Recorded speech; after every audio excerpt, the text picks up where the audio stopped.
शहर की ताज़ा तरीन व खास खबरों के लिए अमरावती मंडल न्यूज़ चैनल को सब्सक्राइब करें तथा बेल आइकन को जरूर दबाएं।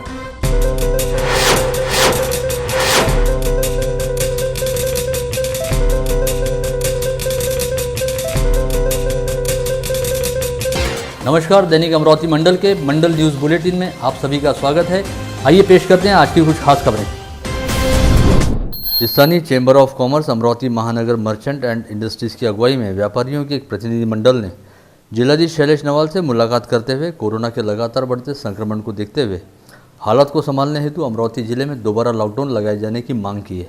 श्री हनुमान व्यायाम प्रसारक मंडल के प्रधान सचिव पद्मश्री प्रभाकर राव वैद्य के नेतृत्व में जिलाधीश शैलेश नवाल से मिलने हेतु गए व्यापारियों के प्रतिनिधिमंडल ने जिलाधीश नवाल से कहा कि इस समय अमरावती शहर में कोरोना संक्रमण की रफ्तार काफ़ी बढ़ गई है और अब रोजाना 300 से अधिक कोरोना संक्रमित मरीज पाए जा रहे हैं।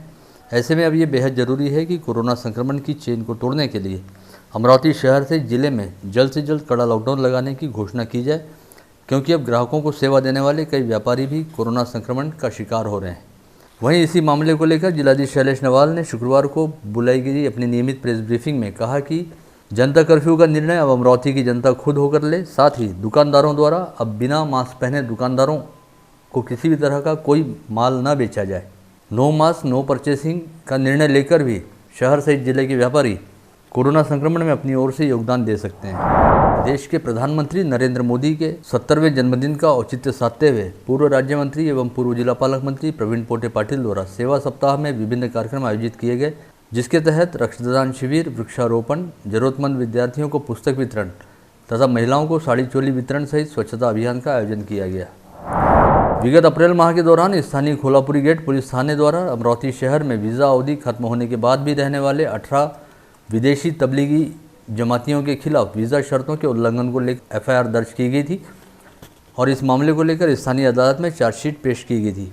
पश्चात इस मामले को लेकर स्थानीय जिला व सत्र न्यायालय की अदालत क्रमांक 10 में सुनवाई चल रही थी, जहां पर बचाव पक्ष के वकीलों द्वारा तर्क दिया गया कि इन विदेशी नागरिकों की वीज़ा अवधि खत्म होते होते देश में लॉकडाउन शुरू हो गया और इनके पास यहां से बाहर जाने के कोई साधन उपलब्ध नहीं थे। इसके साथ ही बचाव पक्ष की ओर से विगत दिनों तबलीगी जमात को लेकर औरंगाबाद हाईकोर्ट द्वारा सुनाए गए फैसले का हवाला भी दिया गया। इस मामले में दोनों पक्षों का युक्तिवाद सुनने के बाद अदालत ने बचाव पक्ष की दलीलों को ग्राह्य मानते हुए तबलीगी जमात के विदेशी नागरिकों के खिलाफ दर्ज किए गए मामलों को खारिज करने का आदेश जारी किया। इस मामले में तबलीगी जमात के विदेशी नागरिकों की ओर से प्रशांत देशपांडे, परवेज खान, शोएब खान व मुर्तुज़ा खान इन अधिवक्ताओं ने पैरवी की। जिले में शुक्रवार 18 सितंबर को कोरोना के 244 नए मरीज पाए गए। इसके साथ ही कुल संक्रमितों की संख्या बढ़कर 10,347 पर जा पहुंची। अमरावती में शुक्रवार की सुबह 81 लोगों को रैपिड एंटीजन टेस्ट के जरिए कोरोना पॉजिटिव पाया गया। वहीं देर शाम संत गाड़गे बाबा अमरावती विद्यापीठ की प्रयोगशाला द्वारा 163 थ्रोट स्वैब सैंपलों की रिपोर्ट पॉजिटिव रहने की जानकारी दी गई। इसके साथ ही अमरावती जिले में अब कोरोना के कुल संक्रमितों की संख्या बढ़कर 10,347 पर जा पहुंची है। जारी माह के प्रारंभ में कोरोना संक्रमितों की कुल संख्या 5,792 थी और जारी माह के 17 दिनों के दौरान कोरोना के 4,311 नए संक्रमित मरीज पाए गए। इसमें भी 7 सितंबर से 17 सितंबर इन 11 दिनों के दौरान कोरोना के 3,052 नए संक्रमित मरीज मिले हैं। वहीं अगस्त माह के अंत तक कोरोना के चलते होने वाली मौतों का आंकड़ा 131 था, जो अब बढ़कर 219 पर जा पहुंचा है। यानी जारी माह में ही कोरोना संक्रमण की वजह से 88 लोगों की जानें गई। इसमें भी 7 दिसंबर के बाद से अब तक 66 लोगों ने इलाज के दौरान दम तोड़ा है। ऐसे में कहा जा सकता है कि कोरोना संक्रमितों और कोरोना संक्रमण की वजह से होने वाली मौतों का आंकड़ा लगातार बढ़ने के साथ ही स्थिति दिनों दिन विकराल होती जा रही है। कोरोना वायरस के संक्रमण को रोकने हेतु सरकार एवं प्रशासन द्वारा प्रभावी उपाय योजना करने के साथ ही जिले में आपत्ति व्यवस्थापन अधिनियम 2005 तथा महामारी प्रतिबंधक अधिनियम 1897 भी लागू किया गया है, जिसके पालन हेतु आवश्यक दिशा निर्देश काफ़ी पहले ही जारी किए गए हैं। लेकिन देखा जा रहा है कि अमरावती जिले में कई लोग सार्वजनिक स्थानों पर प्रशासनिक निर्देशों एवं अनुशासन का पालन नहीं कर रहे। ऐसे में जिलाधीश शैलेश नवाल ने नियमों का उल्लंघन करने वाले लोगों के खिलाफ दंडात्मक व कानूनी कार्रवाई करने को लेकर सख्त दिशा निर्देश जारी किए हैं। इस समय समूचे महाराष्ट्र राज्य में सरकार द्वारा मेरा परिवार मेरी जिम्मेदारी अभियान चलाया जा रहा है। इसके तहत स्वास्थ्य पथकों द्वारा शहर सहित जिले के हर एक व्यक्ति के घर जाकर वहां रहने वाले लोगों की स्वास्थ्य जांच की जाएगी। यह अभियान अमरावती शहर सहित जिले में 15 सितंबर से शुरू हुआ है। जिसे लेकर सभी प्रमुख प्रशासनिक अधिकारियों द्वारा लोगों से आह्वान किया जा रहा है। इसी श्रृंखला में जिला परिषद के सीईओ अमोल एडके तथा जिला शल्य चिकित्सक डॉक्टर श्याम सुंदर निकम ने वीडियो संदेश के जरिए सभी जिलावासियों से इस अभियान के तहत अपनी स्वास्थ्य जांच कराने और स्वास्थ्य पथकों के साथ सहयोग करने का आह्वान किया है। या मोहिमेअंतर्गत सर्व आरोग्य कर्मचारी आणि स्वयंसेवक घरोघरी भेटी देत आहेत। तर येणारे आरोग्य कर्मचारी आणि टीममधील सदस्य यांना आपल्या आरोग्याबाबतची खरीखुरी व्यवस्थित माहिती आपण कळवा। येणारी टीम आपल्याला असणारे आजार किंवा काही कोमॉर्बिडिटी याबद्दल माहिती घेईल। आपल्याला जर कोविड संदर्भात लक्षणे आढळून येत असतील तर तात्काळ कोविडची तपासणी करा, आरोग्य यंत्रणेला कळवा आणि लवकरात लवकर उपचार घेऊन कोविडवरती मात करा। आणि म्हणून माझी सर्व जनतेला एकच विनंती राहील की कोरोनाचा प्रादुर्भाव रोखण्यासाठी जी त्रिसूत्री आहे महत्त्वाची, ज्यामध्ये पहिलं मास्कचा वापर अतिशय महत्त्वाचा आहे, कारण त्यामुळे आपण या रोगाचा जो काही प्रसार आहे तो थांबवू शकतो। दुसरं महत्त्वाचं म्हणजे सोशल डिस्टन्सिंग, ज्याला आपण जे दोघांमधलं अंतर जे 6 फुटाच्या वर असायला पाहिजे ते जर प्रत्येकाने पाळलं। आणि तिसरा महत्त्वाचा म्हणजे हँड हायजीन किंवा आपले हात वारंवार स्वच्छ धुणे किंवा सॅनिटायझेशन, या 3 त्रिसूत्रीचा योग्य अवलंब करून आपण या कोरोनावर मात करू शकतो।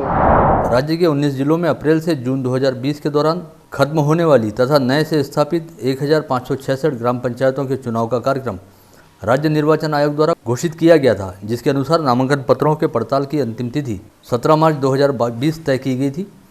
लेकिन इसी दौरान कोरोना का संक्रमण फैलना शुरू हो गया। ऐसे में 17 मार्च को निर्वाचन प्रक्रिया जिस चरण में थी उस चरण को अगले आदेश तक स्थगित कर दिया गया था।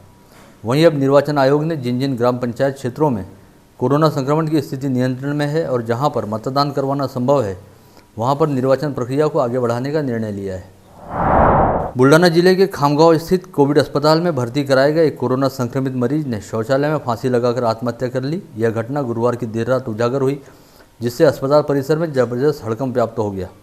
जानकारी के मुताबिक पहुरजीरा गांव निवासी 50 वर्षीय बद्रीनाथ वाघोड़े नामक व्यक्ति को कोरोना का संदेह रहने के चलते 15 सितंबर की दोपहर खामगांव के कोविड अस्पताल में भर्ती कराया गया था।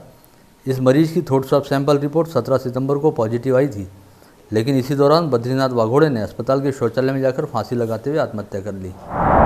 बुल्ढाना जिले में कोरोना संक्रमितों का आंकड़ा 5000 के स्तर को पार कर चुका है और कोरोना के लगातार बढ़ते संक्रमण को देखते हुए बुल्ढाना जिले में शुक्रवार 18 सितंबर से 2 अक्टूबर के दौरान जनता कर्फ्यू का पालन किया जाएगा। हालांकि सरकार द्वारा अधिकृत तौर पर लॉकडाउन घोषित नहीं किया जा सकता है, लेकिन नागरिकों की ओर से मिले सुझावों को देखते हुए बुल्ढाना जिले में 15 दिनों के जनता कर्फ्यू का पालन किया जाएगा। ऐसी जानकारी राज्य के अन्न व औषधि प्रशासन मंत्री डॉक्टर राजेंद्र शिंगने द्वारा दी गई है।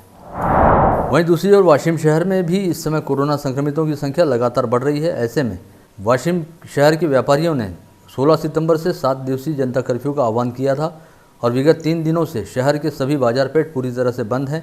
हालांकि सड़कों पर वाहन चालकों व पैदल राहगीरों की थोड़ी बहुत उपस्थिति है। इसके अलावा लगभग सभी इलाकों में पूरी तरह से सन्नाटा पसरा हुआ है। वाशिम में कोरोना संक्रमितों की संख्या ने 3000 का आंकड़ा पार कर लिया है और इस समय 858 एक्टिव पॉजिटिव मरीजों का इलाज चल रहा है। केंद्र सरकार की ओर से प्याज के निर्यात पर बंदी लगाए जाने का निर्णय लिए जाने के बाद प्याज उत्पादक किसानों की मुसीबतें बढ़ गई हैं। ऐसे में अमरावती जिले के प्याज उत्पादक किसानों को काफ़ी नुकसान होने का अंदेशा है और इन किसानों को नुकसान का मुआवजा दिलाने की मांग को लेकर अमरावती जिला कांग्रेस कमेटी की ओर से जिला परिषद अध्यक्ष बबलू देशमुख के नेतृत्व में जिलाधीश शैलेश नवाल को प्याज की भेंट दी गई। साथ ही जिलाधीश कार्यालय परिसर में केंद्र सरकार के खिलाफ जमकर नारेबाजी की। और बारिश लंबी चलने की वजह से जो पूर्व हंगामी कांदा उसको बोलते हैं हम, सर्दी में आने वाला, उसकी बुआई नहीं हो पाई, इसलिए प्याज के दाम बढ़ने वाले हैं। ये ध्यान में रखते हुए बिहार के चुनाव में इसका खामियाजा अपने को भुगतना पड़ेगा, ये सोच के मोदी सरकार ने किसानों को जब अच्छे भाव मिलना शुरू हुआ तब उसके बारे में उन्होंने निर्यात बंदी का निर्णय लागू किया। और ये किसानों को तकलीफ देने वाला और उनको अच्छे दाम जब मिलते हैं उस समय उनके तकलीफ देने वाला निर्णय है, इसलिए केंद्र सरकार का निषेध करने के लिए हम सब लोग यहाँ इकट्ठे। चंद्रपुर जिले में शराबबंदी लागू रहने के बावजूद वहाँ पर बड़े पैमाने पर चोरी छिपे तरीके से शराब लाकर बेची जाती है, जिसकी ओर आबकारी विभाग एवं पुलिस महकमे द्वारा हमेशा ध्यान रखा जाता है और शराब तस्करों को पकड़ा जाता है। ऐसे ही गत रोज धामनगांव के निकट तड़ेगांव देवगांव सुपर हाईवे से होकर गुजर रहे एक 4 पहिया वाहन में चोरी छिपे शराब ले जाई जा रही थी। यह जानकारी मिलने पर पुलिस ने सुपर हाईवे पर नाकाबंदी की और एक संदेहास्पद मालवाहक वाहन को रुकाने का इशारा किया, लेकिन वाहन चालक ने अपने वाहन को नाले में ले आकर पलटा दिया और खुद वाहन से निकलकर भागने में सफल रहा। वहीं वाहन में सवार एक अन्य व्यक्ति को गिरफ्तार करने में पुलिस के हाथ सफलता लगी है। पुलिस ने इस वाहन से करीब 6 लाख रुपए की शराब बरामद की है। स्थानीय मध्यवर्ती बस स्थानक परिसर की पार्किंग में खड़ी गाड़ियों सहित स्थानक परिसर में मौजूद यात्रियों की शुक्रवार को बम शोधक व नाशक पथक द्वारा औचक जांच की गई। साथ ही इस पथक के सदस्यों ने श्वान पथक के साथ पूरे बस स्थानक परिसर में जांच पड़ताल की। शुक्रवार को अचानक की गई इस कार्रवाई को लेकर शहर पुलिस आयुक्तालय द्वारा आधिकारिक तौर पर कोई बयान जारी नहीं किया गया है, लेकिन सूत्रों ने बताया है कि शहर पुलिस को कुछ बेहद गंभीर इनपुट्स मिले थे, जिसके चलते बस डिपो परिसर की जाँच पड़ताल की गई है।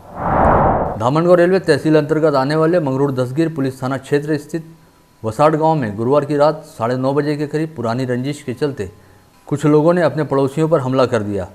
इस हमले में संजय रामकृष्ण पाते नामक 35 वर्षीय व्यक्ति बुरी तरह से घायल हुआ, जिसे अस्पताल में ले जाते समय उसकी मौत हो गई। वहीं उसका भाई राहुल पाते गंभीर रूप से घायल है।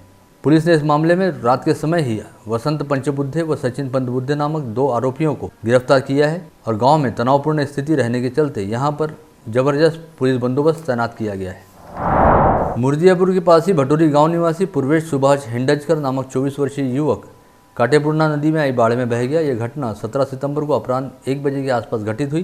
पूर्वेश गांव के पास ही स्थित नदी किनारे अपने बैलों को चराई हेतु ले गया था और पैर फिसल जाने की वजह से वह नदी के पानी में गिर गया।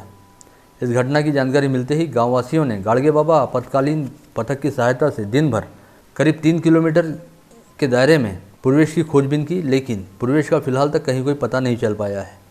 अकोला जिले में शुक्रवार 18 सितंबर को 5 कोरोना संक्रमित मरीजों की मौत हो गई। इसके साथ ही कोरोना संक्रमण की वजह से मरने वालों का आंकड़ा बढ़कर 201 पर जा पहुंचा है। वहीं शुक्रवार को अकोला में कोरोना के 91 नए संक्रमित मरीज पाए गए। ऐसे में अब यहां पर कोरोना के कुल संक्रमितों की संख्या बढ़कर 6258 हो गई है। अनलॉक 4 के तहत अनलॉक के चौथे चरण में अब राज्य परिवहन निगम की सभी बसों को पूरी क्षमता के साथ यात्री ढुलाई करने की अनुमति दी जा रही है, लेकिन बस में सवार होने वाले हर एक यात्री को अपने मुंह पर मास्क बांधना बेहद अनिवार्य रहेगा। साथ ही यात्रा शुरू करने से पहले और यात्रा खत्म होने के बाद आगार में हर एक बस का नियमित तौर पर निर्जंतुकीकरण करना बेहद जरूरी रहेगा। इस संदर्भ में एसटी के यातायात महाव्यवस्थापक द्वारा 17 सितंबर को ही सभी विभाग नियंत्रकों को पत्र जारी कर दिया गया था। इसी के साथ आज का बुलेटिन यहीं समाप्त होता है। कल दोबारा आप सभी से मुलाकात होगी ऐसे ही कुछ खास खबरों को लेकर। तब तक के लिए नमस्कार।